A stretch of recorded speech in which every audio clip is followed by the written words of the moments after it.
Est-ce que ça t'est déjà arrivé?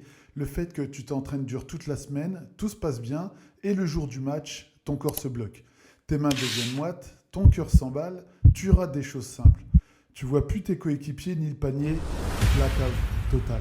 Et tu te dis, pourquoi est-ce que je perds mes moyens au moment où j'en ai le plus besoin? Eh bien, en fait, la réponse, elle est fascinante et elle se trouve dans ton cerveau. Dans cette vidéo, je vais te montrer comment j'aide mes joueurs à transformer leur stress en énergie positive et je te dévoilerai ma méthode Mind et à la fin, je te ferai même vivre un test simple pour calmer ton stress en moins de 30 secondes. Tu vas comprendre que le stress, c'est pas ton ennemi, mais c'est juste un signal.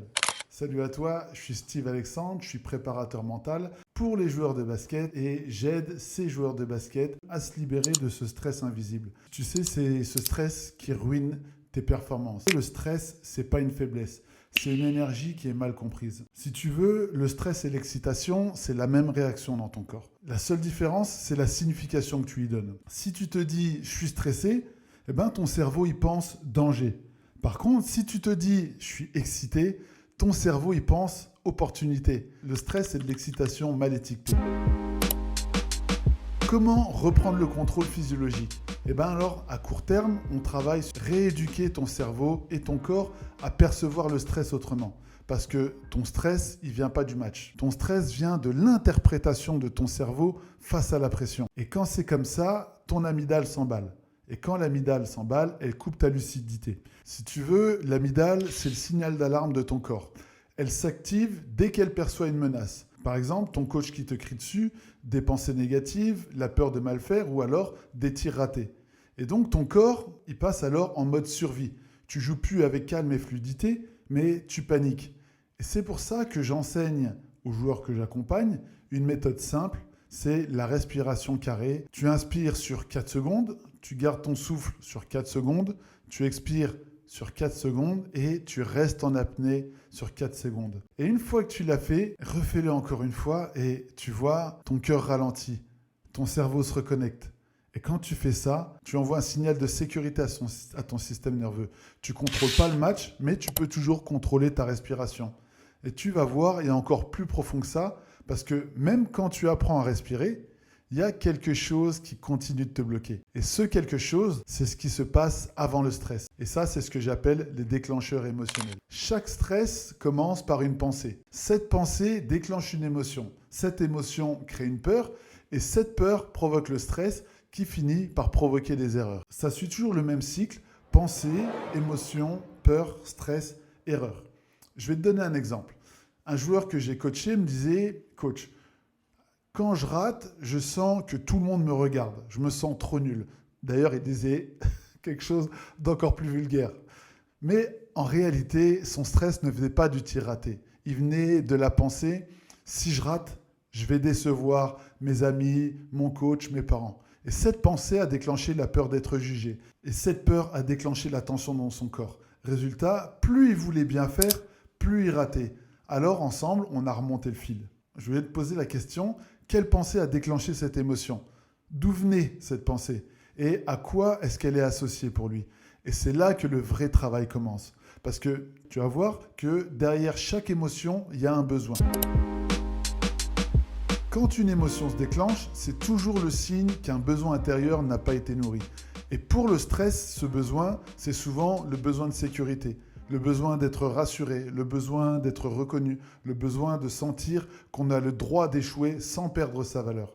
Et moi-même, à chaque fois que j'échouais, je me sentais remis en cause dans ma valeur. Et ça m'a beaucoup déstabilisé. Donc un joueur qui panique à l'idée de rater un tir, c'est pas qu'il a peur du panier. Il a peur de perdre la sécurité de l'amour, peur d'être rejeté, peur de perdre le respect des autres, ou même peur d'être un moins que rien, parce qu'il perçoit sa propre valeur à travers ses performances sur le terrain. Et tant que ce besoin n'est pas apaisé, eh ben, le cerveau continue d'envoyer des signaux d'alerte encore et encore. Tu ne peux pas calmer ton stress si ton besoin de sécurité n'est pas nourri. Avant que je te présente la méthode Mind, prends juste 3 secondes pour t'abonner si ce n'est pas déjà fait et donne-moi un pouce, ça m'aide à diffuser ce contenu au plus grand nombre. C'est pour ça que dans ma méthode Mind, on agit sur 3 niveaux complémentaires. À court terme, on apprend à reprogrammer le corps. Respiration, relâchement, recentrage, visualisation et discours interne positif. Le but ici, c'est de calmer le système nerveux et réactiver le cortex préfrontal. C'est la zone qui est responsable de ta lucidité, de ta capacité d'analyse, d'organiser le jeu. Et ici, on va transformer le stress en énergie positive plutôt qu'en blocage. D'ailleurs, je t'ai préparé la vidéo 28 affirmations de confiance en toi. Elle est juste ici. Tu ne contrôles pas le match, mais tu peux toujours contrôler ton état intérieur. À moyen terme, on crée de nouvelles habitudes émotionnelles. Ça passe par un débriefing émotionnel après les matchs. On travaille sur la communication du stress parce que le simple fait d'en parler à une personne de confiance, que ce soit un coéquipier, un coach ou un ami, ça réduit la charge émotionnelle. On apprend aussi à valoriser l'erreur parce que c'est une donnée d'apprentissage et non une preuve d'incompétence. Et on ajoute à ça la méditation. Et j'ai créé pour toi d'ailleurs une méditation de confiance en soi. Elle est juste ici. Tu peux la réaliser avant les matchs ou chaque matin. Et rappelle-toi que le stress diminue quand il s'exprime. Puis on travaille sur le 3e niveau, c'est-à-dire à long terme. Et là, on explore les pensées, les émotions, les besoins cachés qui nourrissent ces peurs. Et là, on va chercher la racine du stress, les pensées automatiques, les déclencheurs émotionnels, les peurs inconscientes comme la peur d'échouer, la peur d'être jugé ou même parfois la peur de réussir. On comprend donc quelles sont les émotions qui se déclenchent et surtout quels sont les besoins qui ne sont pas nourris derrière. Parce qu'une émotion déclenchée, c'est toujours le signal d'alarme d'un besoin non assouvi. En tout cas, quand cette émotion est négative et incapacitante. Et dans le cas du stress, ce besoin, c'est très souvent le besoin de sécurité. Le besoin qu'on a le droit de rater, qu'on est en sécurité même quand tout bouge autour de nous. Et la vraie maîtrise du stress, c'est pas d'éliminer la peur. La vraie maîtrise du stress, c'est de rester calme au milieu de la tempête. Et quand tu réunis ces 3 niveaux, la régulation à court terme, les habitudes mentales à moyen terme et la reconstruction émotionnelle à long terme, tu fuis plus le stress. Tu apprends à l'écouter, à le transformer et à en faire une force intérieure. Ton stress, il ne disparaît pas. Par contre, il peut devenir ton allié. Et d'ailleurs, je te résume ces 9 stratégies pour gérer ton stress dans une checklist. Le lien pour la télécharger, il est juste en dessous dans la description. Donc, ce qu'il faut se rappeler, c'est que le stress, c'est ton corps qui te dit « sois prêt ». Il te dit que ce moment est important pour toi. Il ne cherche pas à te punir, il cherche à te protéger. Et quand tu comprends ce message, tu peux utiliser cette énergie pour performer au lieu de la subir. Et c'est exactement ce que j'enseigne dans ma méthode Mind. Et si tu veux toi aussi apprendre à transformer ton stress en énergie positive, je t'invite à réserver ton appel diagnostic offert et en 30 minutes, on fera le point ensemble sur ce qui déclenche ton stress et je te montrerai aussi comment retrouver ton calme et ta puissance en match. On regarde où tu en es aujourd'hui, où tu veux en être dans 6 mois, 1 an et ce qui te bloque pour y arriver. Et très souvent aussi, c'est le stress.